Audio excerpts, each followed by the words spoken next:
All right, Shalom. This is Khanaks Amban Yashar from the LIONZ DEN camp. First and foremost, I'd like to say Kal Halayim La Yahweh, Ba'Hashem Yahweh Shai, Ba'Hashem Harakak Wadash Ma'amam. Double honors to the elder apostles, the great millstone, and salutation to the archon that are pushing the truth and sincerity and truth. And peace and blessings to the men, women, and children that believe in the name of Yahweh Ba'Hashem Yahweh Shai. All right, this is just a response to the GMS Dallas in class 3 to the ungrateful bastard uh, um, video that was made about the elder of our camp here in Jacksonville, Florida, LIONZ DEN. Um, just a quick response because, I mean, he made another response video afterwards, kind of trying to explain the situation. But what I want to kind of do is go into depth of what's been going on. What we were presented with, the reason why we acted the way we acted, it wasn't to be out of order. It wasn't to become a scoffer, because one thing the elder Aharawan always told us, his job is to get us closer to the apostles, meaning closer to that spirit that's on them.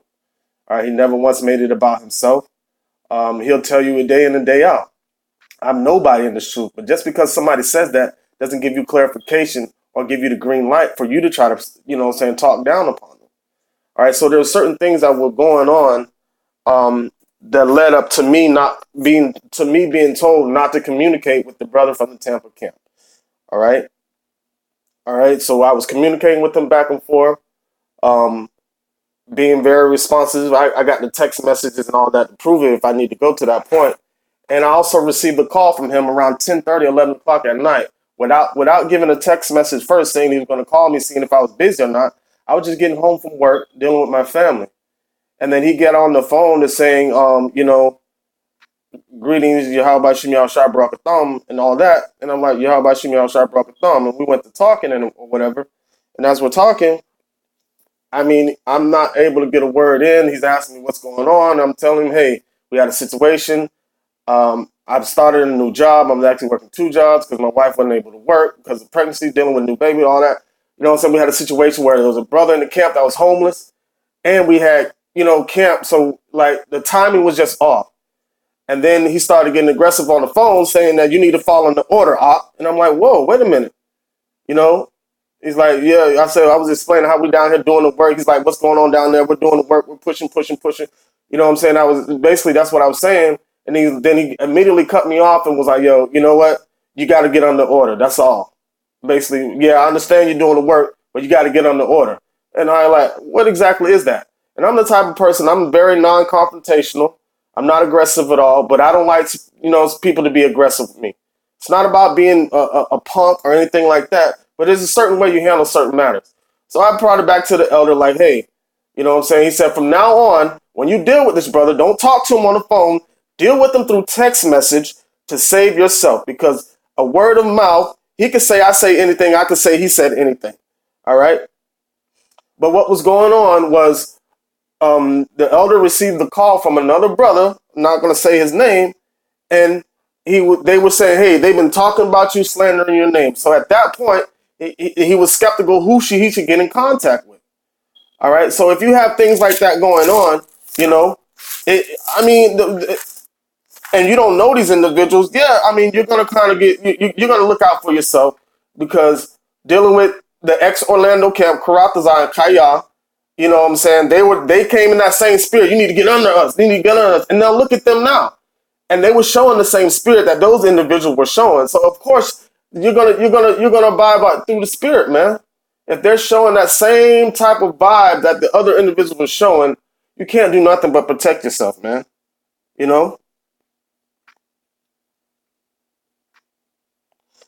And these were individuals that, immediately when Elder Aharawan came into GMS, he immediately put himself under Karatazar. Even though he knew more than Karatazar, he put himself under them. Right? He didn't display how much he knew at that time. And they were just dogging him. This is Psalms chapter 38, verse 10. It says, my heart paineth, my strength faileth me. As for the light of mine eyes, it also is gone from me. My lovers and my friends stand aloft from my sword, and my kinsmen stand afar off. You know what I'm saying? And they were standing afar off, like, you know what I'm saying? Basically being wicked towards the brother, you know, trying to use their authority that was given to them by the apostles to, all right, to bear burdens on other brothers. You know, I used to watch their videos and watch how they just, you know what I'm saying, telling brothers, shut up, you just a reader in front of people. Like, you don't do nobody like that, you know? It says, verse 12, it says, they also that seek my life lay snares for me, and they that seek my hurt speak malicious things and imagine deceit all the day long.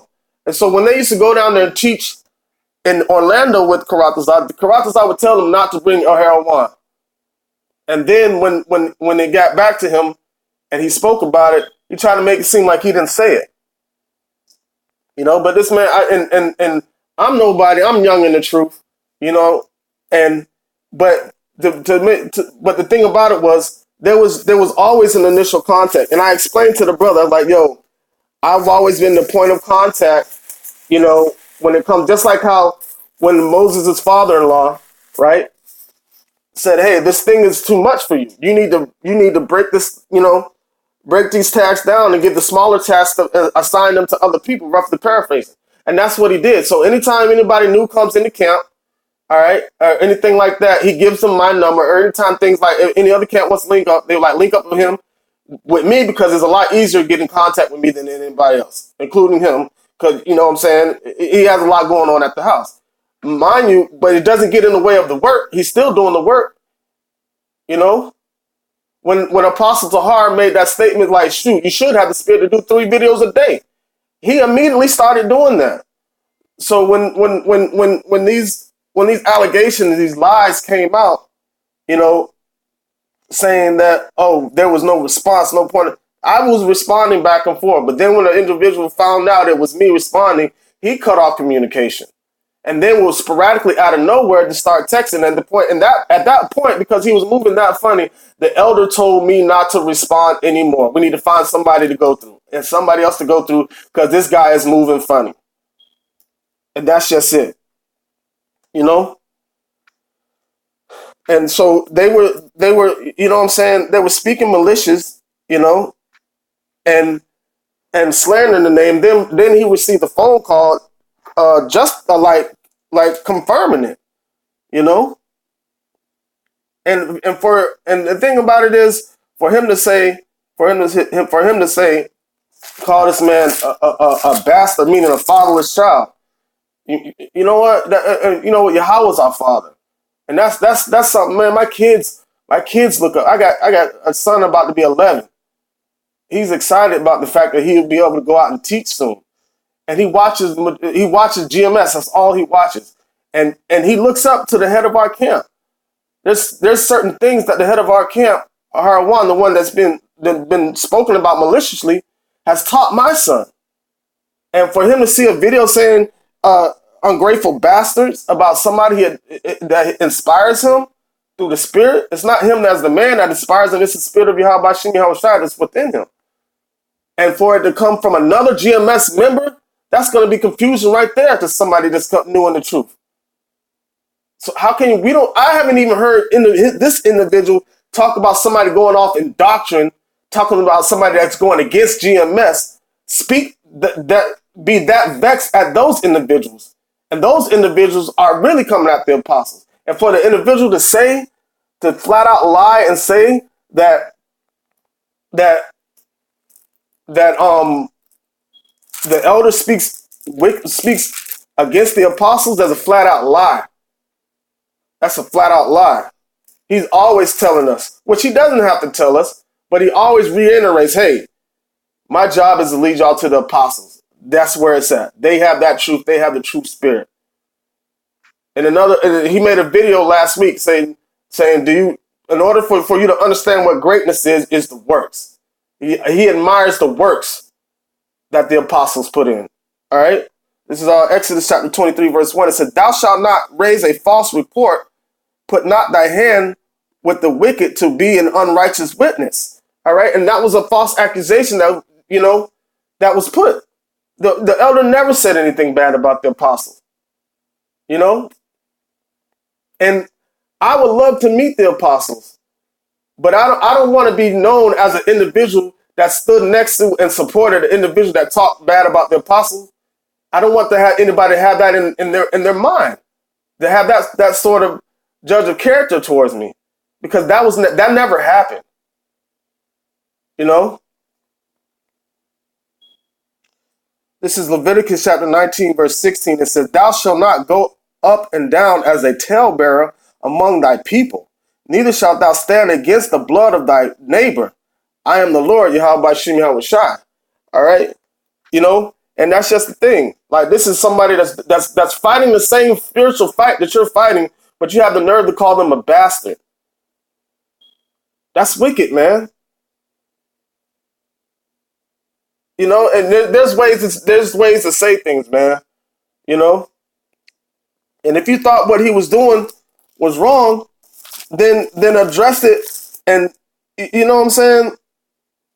But there's a way to do, like everything should be done in decency and in order. All right.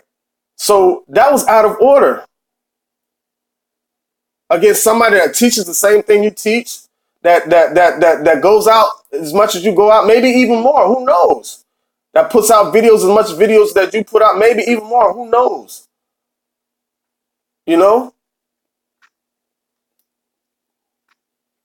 All right, let me get another scripture. I'm not gonna make this too long. You know what I'm saying? But some people need to go back to the basics on being brotherly, man.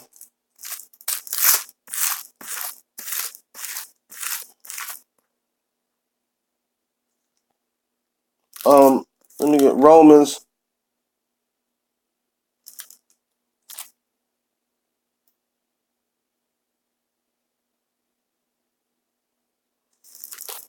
Chapter.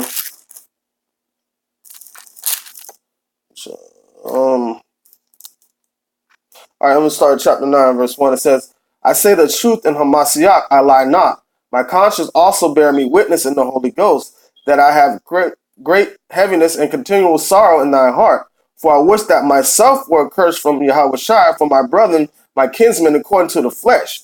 All right, and Paul was going to Paul wasn't going around telling people, "Oh yeah, you got that, you doing this, you doing that, good riddance, bye." Paul was trying to heal people.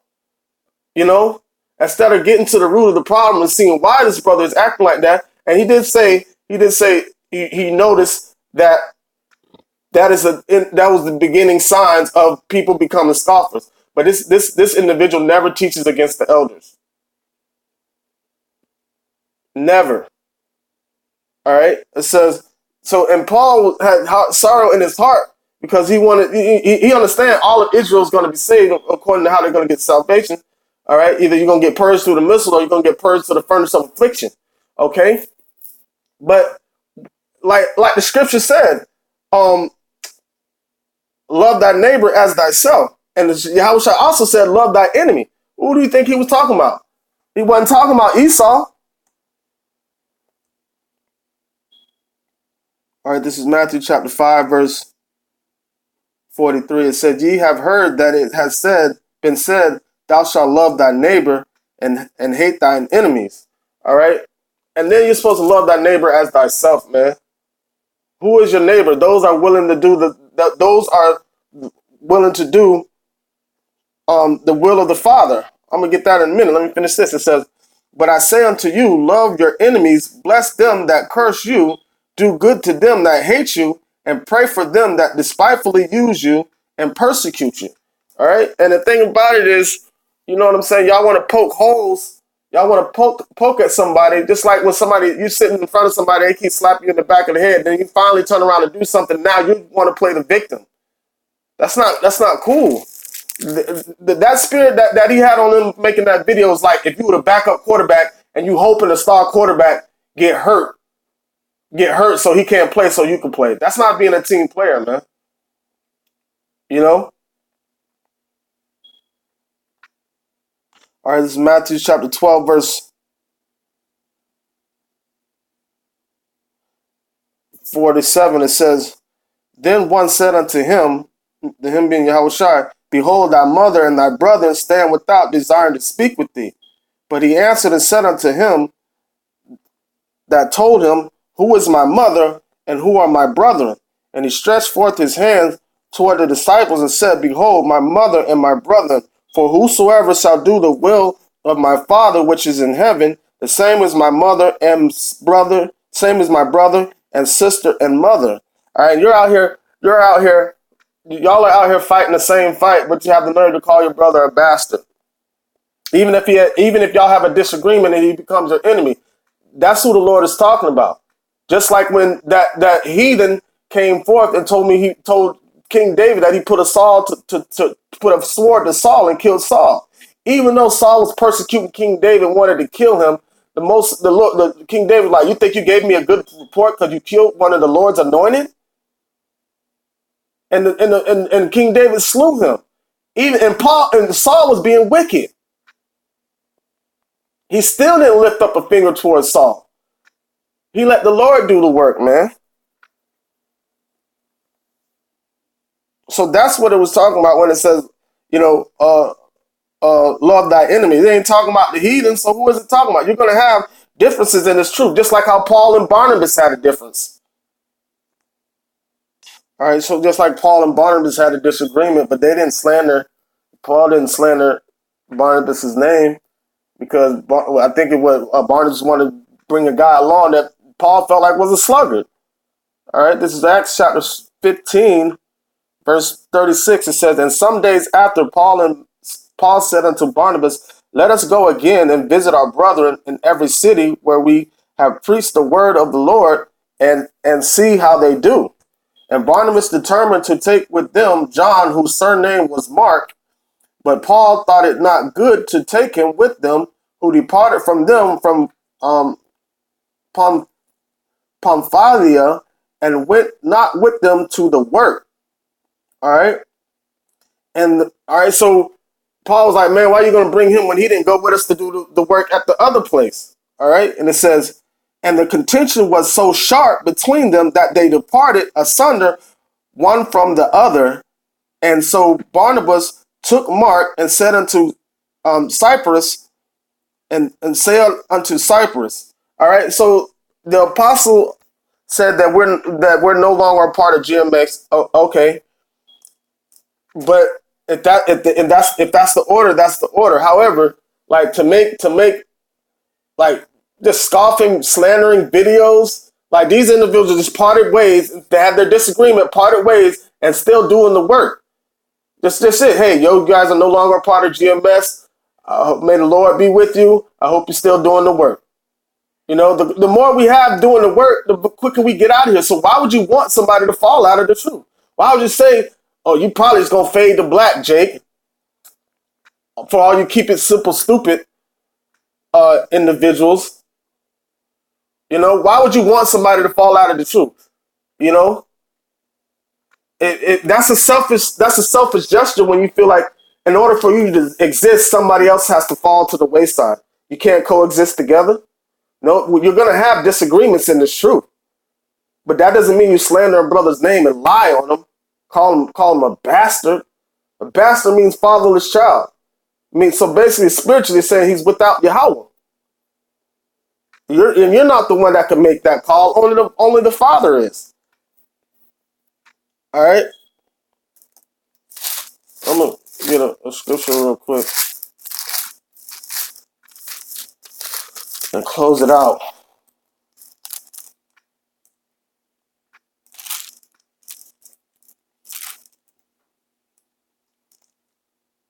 This is James chapter 3. It says, "My brethren, be not many masters, knowing that we shall receive the greater condemnation. For in many things we often all. If any man offend, we offend all. If any man offend not in word, the same is a perfect man, and able to bridle the whole body." All right. Like when he received report that this dude was being a demon, he didn't make no videos on this dude calling him out to be a demon, because he knew eventually it'll be exposed. It would come out in his appointed time. So and still wasn't no. So he bridled the tongue, so he would be able to bridle the whole body and not have any fingers pointed at him. All right. It says, "Behold, we put bites in the horses' mouths that they may obey us, and we turn about their whole body. Behold, also the ships which though they be so great are driven of fierce winds, are they turned about with a very small helm, whithersoever the governor listeneth. Even so the tongue is a little member, and boasteth great things. Behold, how great a matter a little fire kindleth." And how great a matter a little fire kindleth, man. Half the stuff that was done in this situation, all right, hey, you guys don't respect order, we need you to take the GMS name out. That's just it. Cool.